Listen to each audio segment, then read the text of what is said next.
বন্ধুরা, যে মাহেন্দ্র খনের দিকে কার্যত গোটা বাংলা তাকিয়েছিল, সেই মাহেন্দ্র খন অর্থাৎ আরজিকর কাণ্ডে সিবিআই তদন্তভার হাতে পাওয়ার পর ফাইনালি কোনো গ্রেপ্তারি কি হতে চলেছে? গ্রেপ্তার হতে চলেছেন আরজিকরের এক্স প্রিন্সিপাল যিনি মমতা বন্দ্যোপাধ্যায়ের খাসম খাস সেই সন্দীপ ঘোষ কি গ্রেপ্তার হতে চলেছে? সেই সম্ভাবনা কিন্তু উজ্জ্বল হয়েছে। এই মুহূর্তে যে আপডেট আসছে তাতে কিন্তু সন্দীপ ঘোষের গ্রেপ্তারির সম্ভাবনা অত্যন্ত উজ্জ্বল। তিনি এখনই গ্রেপ্তার হয়ে গেছেন কিনা, বা নাকি তাকে গ্রেপ্তার করা হবে, নাকি আবারও ছেড়ে দেওয়া হবে, সেটা এখনও স্পষ্ট নয়। কিন্তু যে অ্যাক্টিভিটি সিবিআইয়ের তরফে দেখা যাচ্ছে, যেভাবে কেন্দ্রীয় জওয়ানদের সেখানে সেখানে রাখা হয়েছে নিজাম প্যালেসে, সিজিও থেকে সন্দীপ ঘোষকে নিয়ে যাওয়া হচ্ছে, অনেকগুলো প্রশ্ন উঠে যাচ্ছে।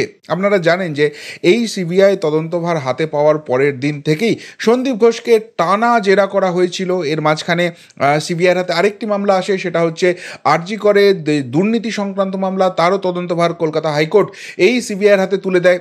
যে যে দুর্নীতিটাকে ঢাকতে চেয়েছিলেন মমতা বন্দ্যোপাধ্যায় বলে অভিযোগ উঠেছিল, এবং যে কারণে তিনি তার অত্যন্ত প্রিয় কিছু পুলিশ অফিসার যারা এর আগে তার হয়ে বিভিন্ন মামলা সামলেছেন এবং সেখানে এসআইটি সদস্য হয়ে সেইগুলোকে সামনে নিয়ে আসার বদলে সেগুলোকে ধামাচাপা দিয়েছেন বলে অভিযোগ হয়েছে। সেই এসআইটি যখন গঠন করেছিলেন তখনই প্রশ্ন উঠে গিয়েছিল, 1 বছর আগের অভিযোগ, তার জন্য এখন এসআইটি গঠন করছে, তাহলে কি এই এসআইটির কাজ হবে সেই তথ্য প্রমাণ লুপ্ত করে দেওয়া? এবং সেই সন্দেহটা আদালতের মধ্যেও ঢুকেছিল, ফলে মমতা বন্দ্যোপাধ্যায়ের হাতে আর কিছু রাখতে চায়নি, এটাও সিবিআইয়ের হাতে দেওয়া হয়েছিল। আর সেই তদন্তভার হাতে পাওয়ার পর সন্দীপ ঘোষকে ডেকে জেরা করার পাশাপাশি সন্দীপ ঘোষের বাড়িতে গিয়েও কিন্তু সিবিআই দীর্ঘ তল্লাশি চালায়। এরপর সন্দীপ ঘোষের পলিগ্রাফ টেস্ট হয়, কিন্তু তারপর মাঝখানে হঠাৎ করে দেখা গেল গত শনিবার এবং রবিবার দুটো দিন সন্দীপ ঘোষকে কোনো জেরা করা হলো না। এখন অনেকেই প্রশ্ন তুলছিলেন যে আপডেটটা ঠিক কী? সন্দীপ ঘোষকে ডাকা হয়েছে, তাও তিনি আসেননি, তিনি হাজিরা এড়াচ্ছেন, নাকি সত্যি সিবিআই এখনও তাকে ডাকছে না, ডাকাডাকি বন্ধ হয়ে গেছে? কিন্তু সেই সন্দীপ ঘোষ আজকে সকালে সিজিও কমপ্লেক্সে গিয়েছিলেন, এবং এর আগে আমরা দেখেছি সন্দীপ ঘোষকে ডাকা হয়েছে, সিবিআই সিজিও কমপ্লেক্সে ডেকেছে, তিনি সিজিও কমপ্লেক্সে গেছেন। সারা দিন ধরে তার জেরা পর্ব চলেছে। কি হয়েছে ভেতরে জানি না, এই নিয়ে অনেক মিম হয়েছে, অনেক ট্রোল হয়েছে। অনেকে বলছেন যে গল্পগুজব হচ্ছে, একসঙ্গে বসে লাঞ্চ আর সন্ধ্যের টিফিনটা তারা ভাগ করে খাচ্ছেন, আর রাত্রেবেলায় যাতে সন্দীপ ঘোষের ঘুমের ডিস্টার্ব না হয় সেইটা সিবিআই ব্যবস্থা করছে, তাকে বাড়ি পাঠিয়ে দিচ্ছেন। এবং আমরা দেখেছি সেই সন্দীপ ঘোষ চোরের মতো সেই সিজিও কমপ্লেক্সের পিছনের দরজা দিয়ে বাড়ি চলে গেছেন। এইটা দেখতেই অভ্যস্ত ছিলাম। কিন্তু আজকে সিজিও কমপ্লেক্সে যাওয়ার পর সারা দিন ধরে তার জেরা পর্ব সেখানে চলেছে। আর সন্ধেবেলায় এক অভূতপূর্ব ছবি দেখা গেল একটি গাড়িতে সন্দীপ ঘোষকে তোলা হয়েছে, যেটা সিবিআইয়ের গাড়ি, সন্দীপ ঘোষের নিজের গাড়ি নয়। এবং সন্দীপ ঘোষের দুদিকে দুই সিবিআই অধিকর্তা বসে রয়েছেন।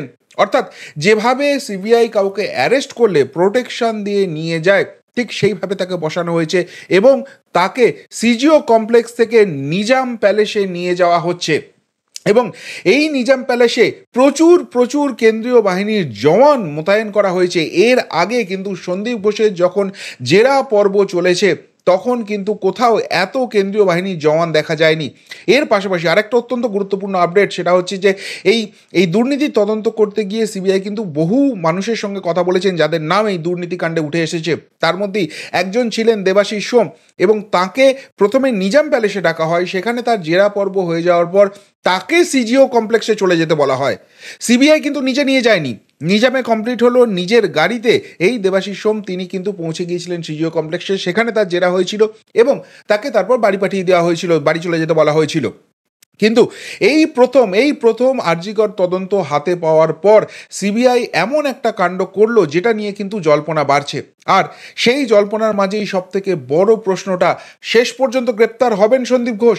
আর সন্দীপ ঘোষ যদি গ্রেপ্তার হয় তাহলে কি পিসির খেল খতম হবে? কেন এই প্রসঙ্গে পিসির কথা আসছে? পিসি বলে তো কাউকে এখনো কোনো জেরা করা হয়নি, বা এই তদন্তে তার নাম উঠে এসছে এমন তো পাওয়া যায়নি। তাহলে পিসির খেল খতম হবে, এই জল্পনাটা কেন বাংলায় ছড়িয়ে পড়লো? তার পুরোটা ব্যাখ্যা করার চেষ্টা করব, শেষ অবধি দেখুন এই প্রতিবেদন। নমস্কার, প্রিয়বন্ধু মিডিয়ায় আপনাদের স্বাগত, এবং আপনারা দেখছেন প্রিয়বন্ধু বাংলা, সত্যের সন্ধানে সর্বদা আমি শুদ্ধশীল। বন্ধুরা, পিসির নাম এখানে আসছে তার একটাই কারণ হচ্ছে, দেখুন, আমি প্রথম দিন থেকে বলে আসছি যে আরজিকর তদন্তভার যদি কলকাতা পুলিশের হাতে থাকতো তাহলে এরা সমস্ত তথ্য প্রমাণ লোপাট করে দিত, এবং মমতা বন্দ্যোপাধ্যায় যেভাবে এর আগে বিভিন্ন দুর্নীতি যেখানে তৃণমূল কংগ্রেস ফাঁসার চান্স ছিল, সেখানে তার হাতে রাষ্ট্রশক্তি আছে বলে স্পেশাল অফিসারদের নিয়োগ করতেন এবং তারা দায়িত্ব নিয়ে তদন্ত করার বদলে সমস্ত তথ্য প্রমাণ লোপাট করে দিতেন, এমন অভিযোগ কিন্তু উঠেছিল। ফলে আরজিকর কাণ্ডেও যেভাবে পুলিশের অ্যাক্টিভিটি হচ্ছিল, যতই তার খাসমখাস বিনীত গোয়াল কলকাতা পুলিশের সিপি আই অ্যাম অ্যাংরি করে লোকজনকে তর্পানোর চেষ্টা করেছে, তত প্রমাণিত হয়েছে, তত জিনিস সামনে এসছে যে কলকাতা পুলিশ মিথ্যাচার করছে এবং প্রকৃত দুষ্কৃতী, প্রকৃত দুর্বৃত্তদের আড়াল করার চেষ্টা করছে। এবং এখানেই প্রশ্নটা জেগেছিল যে এই তদন্তে এত মরিয়া হয়ে কেন পুলিশকে ব্যবহার করে মমতা প্রশাসনকে তথ্য প্রমাণ লোপাট করতে হচ্ছে? তাহলে এই তদন্ত সেইখানে যাবে বা সেইখানে পৌঁছানোর সম্ভাবনা আছে। এই ঘটনা এমন একটা জিনিস নিয়ে আসবে যাতে তৃণমূল কংগ্রেসের সাম্রাজ্যটা ধসে যাবে, সেই জন্যই কি এই মরিয়া প্রচেষ্টা? যাই হোক, সেই প্রসঙ্গেই তখন এসেছিল যে এই তদন্তভার কিন্তু কলকাতা পুলিশের হাতে থাকলে হবে না, সিবিআইয়ের হাতে যেতে হবে। এবং সিবিআইয়ের হাতে যথারীতি আদালতও সেই একই জিনিস বুঝেছিল, সিবিআইয়ের হাতে কিন্তু তুলে দেওয়া হয়েছিল তদন্ত। এবং সেই দিন থেকে আমি বলে আসছি একটাই কথা, যে আরজিকর তদন্ত মাথায় রাখবেন, এটা কোনো সাধারণ একটা ধর্ষণ বা খুনের ঘটনা নয়। না, খুন এবং ধর্ষণ যারা করেছে তাদের শাস্তি পাওয়া উচিত, অবশ্যই করে উচিত, এবং সেটা হলে একটা সত্যিকারের জাস্টিস হবে, কিন্তু সেটা জাস্টিসের একটা পার্ট। এই আরজিকর কাণ্ডের পিছনে ভয়ঙ্কর মোটিভ আছে। এই আরজিকর কাণ্ডের ধর্ষণ এবং খুন আমাদের ওই অভাগী বোনটার চলে যাওয়া দুষ্কৃতীদের, দুর্বৃত্তদের, যারা এই রাজ্যের একটা অদ্ভুত রকমের ক্ষমতা দখল করে আছে, প্রভাবশালী, তাদের একটা স্টেটমেন্ট যে আমরা দিনের পর দিন এইভাবেই দুর্নীতি করব, বেশ করব, এবং কেউ যদি আমাদের দুর্নীতির বিরুদ্ধে সামান্যতম মুখ খোলার চেষ্টা করেছো, তার অবস্থা ওই রকম হার হিম করা সন্ত্রাসের মাধ্যমে আমরা করে ছাড়বো। সুতরাং আমরা দুর্নীতিগ্রস্ত, দুর্নীতি করব, তোমরা মুখ বুঝে সহ্য করো, মুখ খোলার চেষ্টা করলে ওই অভাগীর মতো অবস্থা তোমাদের করে ছাড়বো। এই স্টেটমেন্ট দেওয়ার জন্য এই ক্রাইম ঘটেছে। এই যে দাবিটা উঠছে, এটা একদমই সঠিক দাবি। ফলে যদি আরজিকর কাণ্ডে যদি প্রমাণিত হয় এই সঞ্জয় রায় যে সিভিক ভলেন্টিয়ার, সে একা কাণ্ডটা ঘটিয়েছে, ওই খুন এবং ধর্ষণের সঙ্গে সে জড়িত, তাহলে জানবেন প্রকৃত জাস্টিস হয়নি। যদি এই সঞ্জয়ের সঙ্গে আরও 4-5 জন ছিল, তারা সরাসরি সেই কাজে অংশগ্রহণ করেছে বা হাত পা ধরে রেখে তারা সঞ্জয়কে করতে সাহায্য করেছে, যদি তাদের খুঁজে বার করা যায়, জানবেন জাস্টিসের একটা পার্ট হলো, পুরো জাস্টিস হলো না।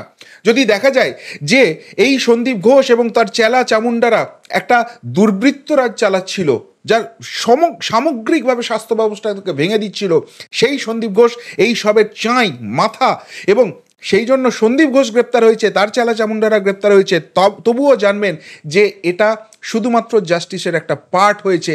কেননা সন্দীপ ঘোষ একজন বোড়ে, একজন দালাল, একজন মিডলম্যান, যাকে সামনে শিখণ্ডী করে কোটি কোটি কোটি কোটি টাকার দুর্নীতি হয়েছে এবং একটা র্যাকেট চলেছে, এবং তার একটা অংশ সন্দীপের পকেটে গেছে, কিন্তু একটা বড় অংশ অত্যন্ত প্রভাবশালী, সর্বোচ্চ স্তরের প্রভাবশালীদের কাছে গেছে।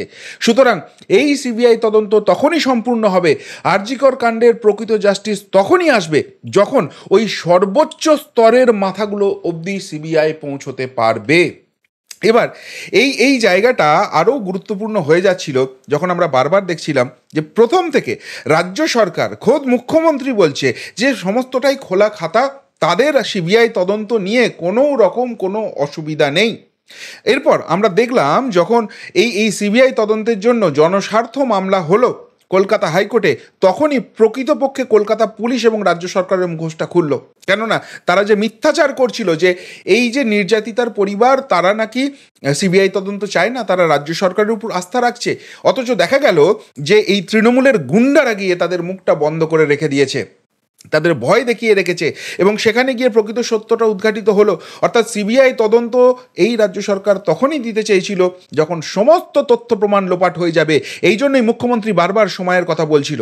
ফাইনালি যখন সিবিআই তদন্তটা পেল, তখন কিন্তু ওই মুখ্যমন্ত্রীর ডেডলাইন শেষ হয়নি, এবং সেখানেই সামান্য হলেও আশার আলো বেঁচে ছিল যে তাহলে কি সমস্ত তথ্য প্রমাণ লোপাট হয়নি, কিছুটা রেশ এখনো আছে, যেই রেশটা ধরে সিবিআই ফাইনালি ওই মাথা অবধি পৌঁছতে পারবে। এই সম্ভাবনা, এই কথাটা আরও উজ্জ্বল হচ্ছিল। কেননা বারবার তৃণমূল কংগ্রেস তখন থেকে বলতে শুরু করেছে যে এই একটা করে ডেডলাইন দিচ্ছে আর বলছে এর মধ্যে সঞ্জয় রায়ের ফাঁসিটা নিশ্চিত করতে হবে, এর মধ্যে ফাঁসিটা নিশ্চিত করতে হবে, খুনি ধর্ষককে ফাঁসি দিতে হবে। আরে খুনি ধর্ষণের ফাঁসি দেওয়াটাই এখানে শেষ কথা নয়। কেন খুনটা হলো, কেন ধর্ষণটা হলো, কাদের অঙ্গুলি হেলনে হলো, এবং তারপর কারা ফেঁসে যাবে বলে পুরো ব্যাপারটাকে চাপা দিতে চাইলো, সেটাই তো আসল বার করতে হবে। এই যে তড়িঘড়ি মৃতদেহ পুড়িয়ে দেওয়া, বারবার একটা স্কেপগোট সঞ্জয় রায়কে তুলে এনে তাকেই আলটিমেট দোষী বলে খোদ মুখ্যমন্ত্রী দাগিয়ে দেওয়া এবং তার ফাঁসি নিশ্চিত করা, শেষ পর্যন্ত যখন সিবিআইকে সেই ট্র্যাপে ফেলা গেল না, তখন রাজ্য বিধানসভায় বিল এনে এটাকে নিয়ে তড়িঘড়ি করতে হবে, যেটা ভারত বিরোধী একটা ব্যাপার, সেই রকম একটা মরিয়া প্রয়াস মুখ্যমন্ত্রী করছেন। সন্দেহ সেখানেই বাড়ছে। তাহলে তাহলে কার হাত আছে, কাদেরকে আড়াল করতে চাইছে? প্রশাসন কিন্তু খুব বড় গেম খেলছে এখানে, সেই প্রশ্নটা সকলের মনে জাগছিল। এবার এবার যে জায়গাটা হলো যে সন্দীপ ঘোষকে কেন গ্রেপ্তার করা হচ্ছে না, আমি একটা কথাই বলছিলাম যে এখানে সিবিআইয়ের যারা অফিসার আছেন তারা কিন্তু হাই লেভেলের অফিসার। অনেকেই বলছেন এখানে পারচেজ হয়ে যাবে, এখানে সেটিং হয়ে যাবে, সেই সম্ভাবনা কিন্তু ক্ষীণ। কেননা গ্রিন সিগন্যাল আছে দিল্লি থেকে, এমন কথাটাই কিন্তু বারবার শোনা যাচ্ছে। আবারও যতক্ষণ না হচ্ছে ততক্ষণ সেটা বিশ্বাস করবো না, কিন্তু যেটুকুনি আপডেট আমরা পাই, যেটুকুনি খবর চুঁয়ে চুঁয়ে আমাদের কাছে আসে, সেখান থেকে কিন্তু একটাই খবর আসছে যে দিল্লি থেকে কিন্তু গ্রিন সিগন্যাল আছে, যে কাউকে আড়াল করার কোনো দরকার নেই, যেই হোক, সে যদি নিজেদের দলের কেউ হয় তাকেও আড়াল করার কিছু নেই, পুরোটাকে এক্সপোজ করো।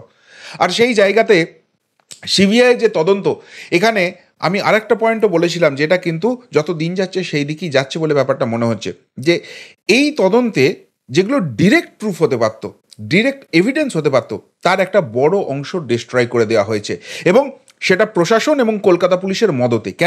কেননা ওই যে সেমিনার রুম, যেটাকে প্লেস অফ অকারেন্স ভাবা হচ্ছে, সেইখানে প্রচুর পায়ের ছাপ পাওয়া গেছে, প্রচুর অনাহুত রবাহুত লোক আছে, এবং সেটা কলকাতা পুলিশ মিথ্যাচার করছে, যারা যারা সেখানে আছে তাদের থাকার কথা নয়। তার পাশের যে জায়গাটা, যেটা প্লেস অফ অকারেন্স হতে পারে, যে ঘটনা অন্য জায়গায় ঘটেছে, তারপর মৃতদেহটাকে এখানে নিয়ে আসা হয়েছে, সেইটাকে তড়িঘড়ি ভাঙার চেষ্টা করা হয়েছে, এইগুলো সব প্রশ্ন জাগাচ্ছিল। কিন্তু সেখানে পুরো এভিডেন্সটাকে টেম্পার করে দেওয়ার চেষ্টা হয়েছে, যেটার ফাইনাল এফোর্টটা বোধহয় ছিল ওই 14 তারিখ মধ্যরাতে, রাত দখলের রাত যেটা ছিল, সেখানে গিয়ে যে দুষ্কৃতীরা ঢুকেছিল তারা কিন্তু ফাইনালি ভাঙচুরটা সেখানে করতে চেয়েছিল, কিন্তু অশিক্ষিত সেই জায়গাটা বোধহয় বাঁচিয়ে দিয়েছিল আমাদের অভয়ের জাস্টিসটাকে। ফাইনালি তারা 3য় তলায় গিয়ে থেমে গিয়েছিল, 3rd ফ্লোর অর্থাৎ 4th তল অব্দি তারা পৌঁছতে পারেনি। কিন্তু এই মরিয়া প্রয়াসগুলো বলছিল যে এখানে বড় কিছু আছে। তো যাই হোক, ডিরেক্ট এভিডেন্স যখন পাওয়া যাবে না, তাহলে কি জাস্টিস হবে না? হ্যাঁ, জাস্টিস হবে। কিভাবে হবে? তার একটাই জায়গা আছে, সেটা হচ্ছে সার্কামস্টেন্সিয়াল এভিডেন্স। পারিপার্শ্বিক যে তথ্য প্রমাণ, তার ভিত্তিতে এখানে অপরাধীদের খুঁজে বার করতে হবে, তাদের মোটিভটাকে বার করতে হবে। আর সেইটার জন্যই সিবিআই কিন্তু টাইম নিচ্ছে। কেননা সিবিআই প্রথমে যেটা করে, শুধু প্রশ্ন করে যায়, কোনো ক্রস কোয়েশ্চেন করে না। যেটুকুনি আমি খবর পেয়েছি যে সিবিআইয়ের তদন্তের ধরনটা কীরকম, প্রথমে আপনি যাবেন, আপনাকে একদম সিম্পল স্ট্রেট কোয়েশ্চেন করবে। এবার যখন স্ট্রেট কোয়েশ্চেন হচ্ছে এবং তার কোনো ক্রস কোয়েশ্চেনিং হচ্ছে না, যাকে কোয়েশ্চেন করা হয় তিনি নিজের মতো মন গড়া গল্প করতে থাকেন, এবং সেই মন গড়া গল্পগুলো কিন্তু রেকর্ডেড হতে থাকে। এরপর সেই কোশ্চেনগুলোই ঘুরিয়ে ফিরিয়ে নেক্সট 2-3 দিন ধরে করা হয়।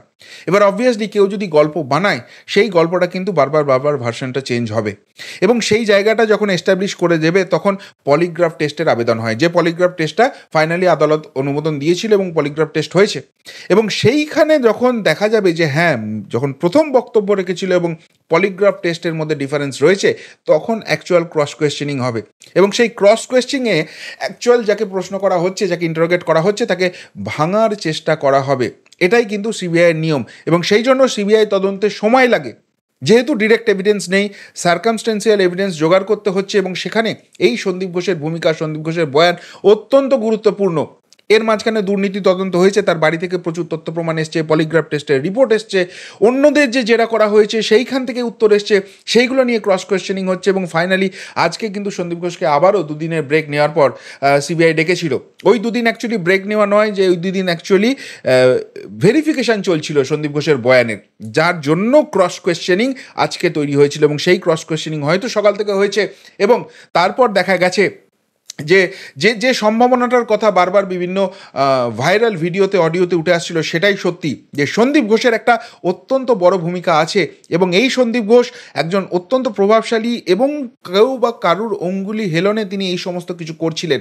যে কারণে তাকে বাঁচাবার জন্য সমগ্র চেষ্টাটা চলছে। আর তাই আজকে এবার তার কাছ থেকে যেগুলো পাওয়া গেছে সেগুলোর ভিত্তিতে তাকে ফাইনালি নিজামে নিয়ে যাওয়া হয়েছে এবং সেখানে গ্রেপ্তারির মতো কড়া পদক্ষেপ হতে পারে এবং গ্রেপ্তারি তাকে করলে যেহেতু প্রভাবশালী যোগ রয়েছে সেখানে আবার একটা অন্যরকম গণ্ডগোল পাকানোর চেষ্টা হতে পারে। সেই জন্য কি কেন্দ্রীয় বাহিনীর জওয়ানকে সেখানে মোতায়েন রাখা হয়েছে? এই ঘটনা কিন্তু আগে ঘটেনি এবং সেই জন্যই সন্দেহের উদ্রেক হচ্ছে। ফলে আজকে বোধহয় গোটা বাংলার রাত জাগার পালা। ফাইনালি কি সন্দীপ ঘোষ গ্রেপ্তার হবে? এবং সন্দীপ ঘোষ গ্রেপ্তার হওয়া মানে যে ডাইনি সাম্রাজ্যে পৌঁছানোর কথা বলা হচ্ছে তার প্রথম পদক্ষেপটা অবশ্যই সে সিবিআই রাখবে, সেই দিকে কিন্তু নজর থাকবে। কি আপডেট আসছে অবশ্যই আপনাদের সামনে নিয়ে আসার চেষ্টা করব, কিন্তু যেভাবে সিবিআইয়ের অ্যাক্টিভিটি হচ্ছে, যেভাবে সন্দীপের বিষয়টাকে ধীরে ধীরে ক্র্যাক করা হচ্ছে, তাতে কিন্তু আশা বাড়ছে। আপনাদের কি মনে হয় সত্যি সত্যিই যে ডাইনি সাম্রাজ্য, এই স্বাস্থ্য ব্যবস্থাকে ঘিরে যে একটা অভিশাপ চলছিল, যে একটা সিন্ডিকেট চলছিল, একটা র্যাকেট চলছিল নিজেদের মুনাফার জন্য, এই রাজ্যের মানুষকে কার্যত গিনিপিগ বানিয়ে রাখা হয়েছিল কিছু প্রভাবশালীর অঙ্গুলি হেলনে, সেই দিকেই ধীরে ধীরে এগোচ্ছে সিবিআই? উত্তরটা অবশ্যই কমেন্ট বক্সে কমেন্ট করে জানাবেন। এখনকার মতো এখানেই শেষ করলাম, ফেরত আসছি নতুন প্রতিবেদন নিয়ে খুব তাড়াতাড়ি। ভালো থাকবেন, সাথে থাকবেন, পাশে থাকবেন। নমস্কার।